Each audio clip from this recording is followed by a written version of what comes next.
यूहन्ना का प्रकाशित वाक्य 10वां अध्याय। हम तुरहियों द्वारा दंड का विवरण पढ़ रहे थे। विपत्तियां जो वे पृथ्वी पर लाए, 6वीं तुरही के फूंके जाने के बाद और 7वीं तुरही के फूंके जाने से पहले जिस दंड के बारे में हम पढ़ने जा रहे हैं, उसे हम थोड़ी देर के लिए छोड़ देते हैं, क्योंकि यूहन्ना ने हमें भविष्य के विषय में व यीशु मसीह के पृथ्वी पर आने के बारे में बताया है। यीशु ने छुटकारे का मूल्य चुकाया है। उसने संसार को छुड़ाया है ताकि वह फिर से परमेश्वर का हो जाए। वो वास्तव में सृजन द्वारा परमेश्वर का था। परमेश्वर ने उसे मनुष्य को दिया था और मनुष्य ने इस पृथ्वी को शैतान को दे दिया। इसलिए यीशु ने शैतान को जगत का प्रभु कहा है। पौलुस ने कहा, इस जगत का ईश्वर शैतान है। यीशु से उसने कहा कि यदि वह झुककर उसे दंडवत करे तो वह संसार का राज्य उसे दे देगा। परंतु यीशु जगत को छुड़ाने आया था। उसका मूल्य उसका प्राण था। उसने अपना बहुमूल्य लहू बहाया। हमारा छुटकारा नाशमान वस्तुओं के द्वारा नहीं, परंतु यीशु मसीह के बहुमूल्य रक्त के द्वारा हुआ है। उसने अपनी खरीदी हुई संपत्ति पर अभी अधिकार नहीं किया है। रोमियो के 8वें अध्याय में पौलुस कहता है, अभी भी समस्त सृष्टि करहाती है और परमेश्वर के पुत्र के प्रकट होने की प्रतीक्षा कर रही है कि हमारी देह छुटकारा पाए। छुटकारा अभी पूरा नहीं हुआ। इसी बीच पौलुस ने इफिसियों से कहा कि परमेश्वर ने हम पर पवित्र आत्मा की मुहर, जो हमारी मिरास का बयाना है, लगा दी है। इब्रानियों का लेखक कहता है कि परमेश्वर ने सब वस्तुएं उसके अधीन की हैं, परंतु अभी तक हम सब कुछ उसके अधीन नहीं देखते। जगत अभी भी उससे विद्रोह में है। अभी उसे उसके सामर्थ्य में, उसके राज्य में नहीं लाया गया है। परमेश्वर ने सब कुछ उसके अधीन कर दिया है। यहाँ हम यीशु को देखते हैं, जो महिमा और आदर का मुकुट पहने था और जो स्वर्गदूतों से कुछ ही कम किया गया था। हम और समस्त सृष्टि उसकी बाट जोते हुए उस महिमावान दिन के लिए करहाते हैं, जब प्रभु आएगा और उस पर दावा करेगा जो उसने खरीदा है और जिसका उसने बयाना दिया है। हमारी प्रार्थना यही है कि तेरा राज्य आए, तेरी इच्छा जैसे स्वर्ग में पूरी होती है, वैसे ही पृथ्वी भर में पूरी हो। अब 10वें अध्याय में हमें इस विषय पर जानकारी मिलती है कि प्रभु आ रहा है कि राज्य करे, क्योंकि पृथ्वी उसकी है, पृथ्वी प्रभु की है और उसकी भरपूरी भी और उस पर रहने वाले भी। और परमेश्वर ने उससे कहा, मुझसे मांग और मैं अन्य जातियों को तेरी मिरास होने के लिए पृथ्वी के दूर दूर स्थान दे दूंगा। जो भजन संहिता 2 में हमें मिलता है, वो आ रहा है ताकि पृथ्वी पर अधिकार करे, जिसको उसने अपने खून से खरीदा है। पहली आयत, और मैंने एक और बलवंत स्वर्गदूत को देखा। स्वर्गदूत का अर्थ है संदेशवाहक। उसका वर्णन यीशु मसीह जैसा है, जो बादल ओढ़े था। पहले अध्याय के 7वीं आयत में हम देखते हैं, वहां लिखा है, देखो वो बादलों पर आता है और हर एक आंख उसे देखेगी और वे भी जिन्होंने उसे छेदा था शोक करेंगे। देखो वो बादलों पर आता है, उसके सिर पर मेघ धनुष था। मेघ धनुष परमेश्वर की वाचा थी। यह परमेश्वर के सिंहासन पर है। अब वो उसके सिर पर है और उसका मुंह सूर्य का था, जैसा हम प्रकाशित वाक्य के पहले अध्याय में पढ़ते हैं। और उसके पांव आग के खंभे और उसके हाथ में एक छोटी सी खुली हुई पुस्तक थी।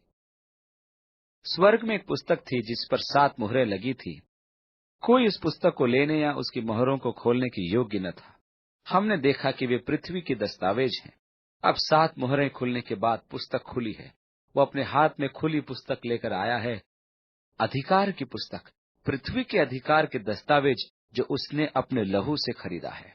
अब जो छोटी पुस्तक खुली थी, उसने अपना दाहिना पैर समुद्र पर और बायां पृथ्वी पर रखा और ऐसे बड़े शब्द से चिल्लाया जैसे सिंह गरजता है। और जब वह चिल्लाए तो गर्जन के 7 शब्द सुनाई दिए। प्रभु का तेजोमय शोर, जयनाद, विजय का शोर। वह तो ललकार के साथ आता है। हमको पुराने नियम के कई भविष्यवाणियों के बारे में बताया गया है कि वह ललकार के साथ आएगा। यिर्मयाह की पुस्तक उसके 25वें अध्याय की 30वीं आयत में लिखा है, यहोवा ऊपर से गरजेगा और अपने उसी पवित्र नाम में से अपना शब्द सुनाएगा। वह अपनी चराई के स्थान के विरुद्ध जोर से गरजेगा। वो पृथ्वी के सारे निवासियों के विरुद्ध भी दाख लताड़ने वालों की नाई गरजेगा। होशे 11 के 10 में होशे भी इसी का वर्णन करता है। वे यहोवा के पीछे पीछे चलेंगे, वो तो सिंह की नाई गरजेगा और तेरे लड़के पश्चिम दिशा से थरथराते हुए आएंगे। योएल 3 के 16 में लिखा है, और यहोवा सिय्योन से गरजेगा और यरूशलेम में बड़ा शब्द सुनाएगा और आकाश और पृथ्वी थरथराएंगे, परंतु यहोवा अपनी प्रजा के लिए शरण स्थान और इसराइलियों के लिए गढ़ ठहरे। आमोस इनके विषय में कहता है, और उसने जोर से कहा जैसे सिंह गरजता है। 10वें अध्याय की 4 आयत में, और जब गर्जन के सातों शब्द सुनाई दे चुके तो मैं लिखने पर था, अर्थात उन शब्दों को लिखने पर था जो कहे गए थे। और आगे लिखा है, और मैंने स्वर्ग से शब्द सुना कि जो बातें गर्जन के उन 7 शब्दों में सुनी हैं उन्हें गुप्त रख और मत लिख। तो हम नहीं जानते कि 7 गर्जनों के शब्द क्या थे।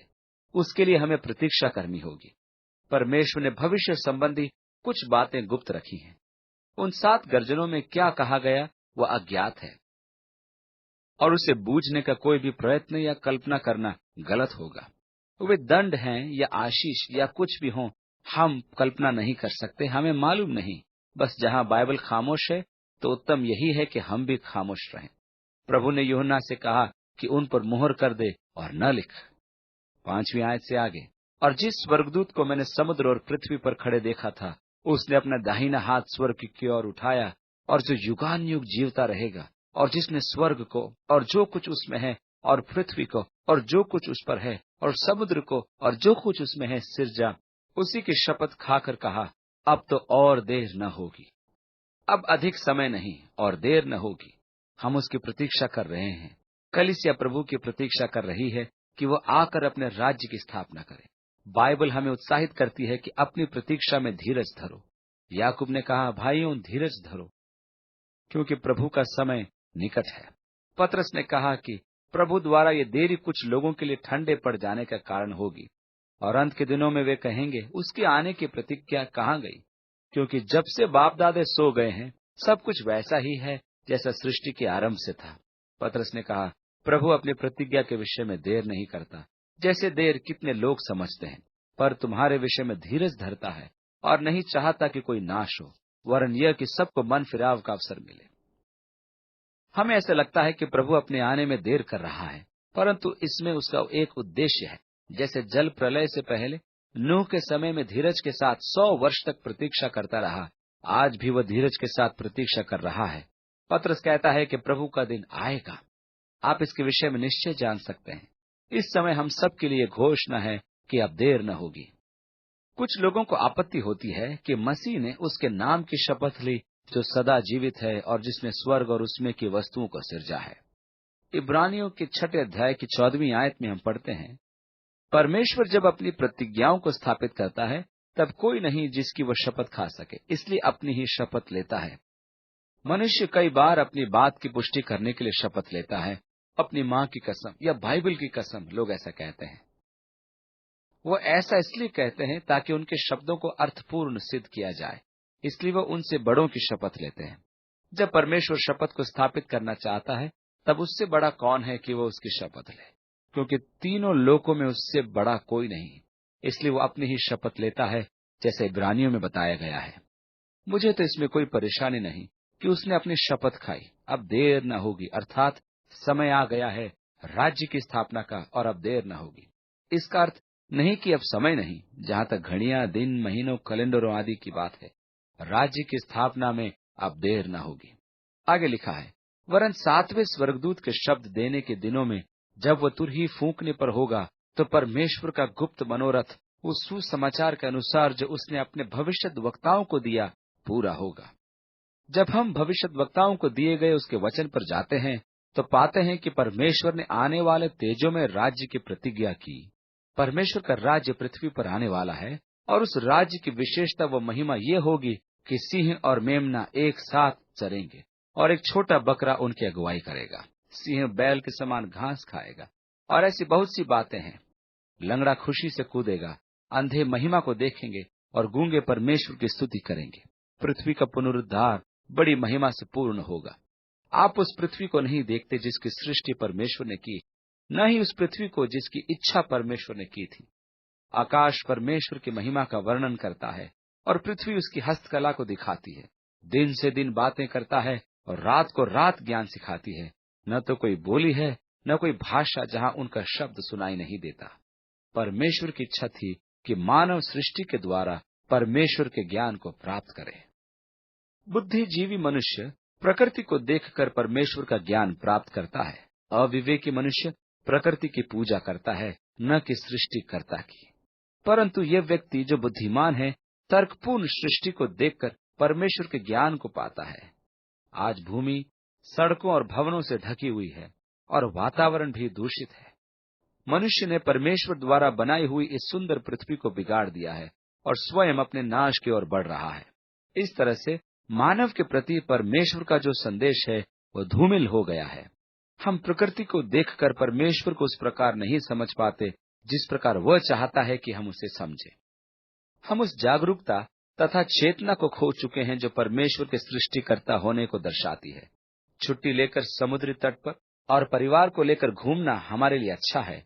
ये हमको अवसर देता है कि हम प्रकृति को उसके शुद्ध रूप में निहारें।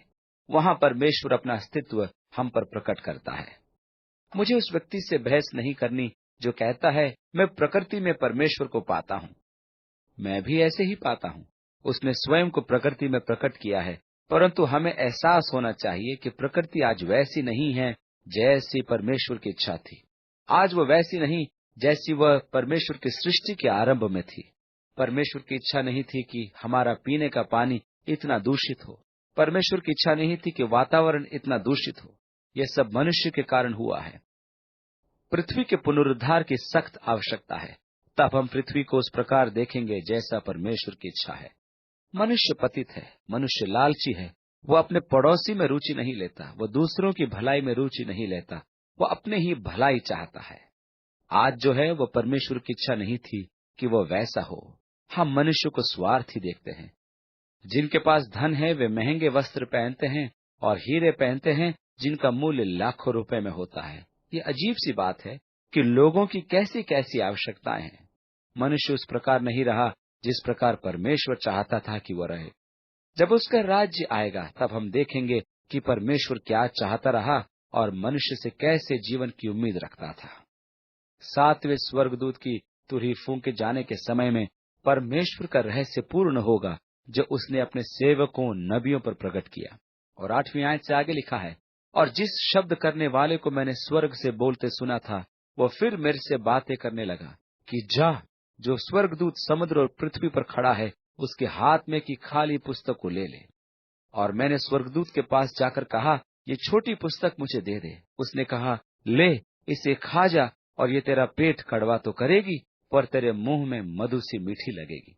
तो मैं वह छोटी पुस्तक उस स्वर्गदूत के हाथ से लेकर खा गया। वो मेरे मुंह में मधु सी मीठी लगी, पर जब मैं उसे खा गया तो मेरा पेट कड़वा हो गया। पुस्तक को खाना अर्थात उसकी बातों पर मनन करना। कई बार हम ऐसे शब्दों का प्रयोग करते हैं कि वह तो पुस्तक को हजम कर गया। उसको पढ़ने से हमें पता चलता है कि जब मुहरें खुलेंगी तब जो दंड पृथ्वी पर दिया जाएगा वह एक कड़वी बात होगी, लेकिन जो मिठास लाती है वह ये आशा है कि परमेश्वर का राज्य आएगा।